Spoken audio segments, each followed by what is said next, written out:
চট্টগ্রামে হযরত শাহ সুফি শাহ আমানত খান রহমতুল্লাহি আলাইহির দরগাহে প্রার্থনা ও রোজাদারসকলের মাঝে ইফতার সামগ্রী বিতরণ করছি ভারতের সহকারী high commissioner doctor Rajeev Ranjan. বুধবার 2-12টার দিকে তিনি দরগাহ পরিদর্শন করে।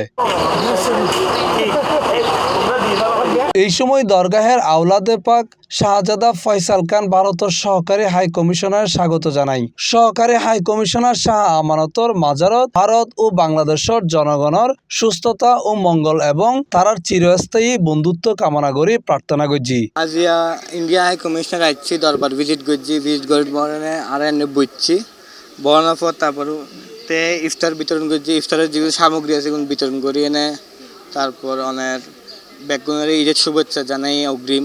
বছর উনি ধারাবাহিকতায় বাস চালিয়ে যায় আর ইন্ডিয়া হাই কমিশনার পক্ষতুন 200 মানুষের ইফতার সামগ্রী বিতরণ করা। পরে সহকারী high commissioner doctor Rajeev Ranjan পবিত্র মাহে রমজান উপলক্ষে বরকত ভাগাভাগি করি পেলে বাংলাদেশের সুবিধাবঞ্চিত অসহায় রোজাদারসকলের পরিবারের মাঝে ইফতার সামগ্রী বিতরণ করে।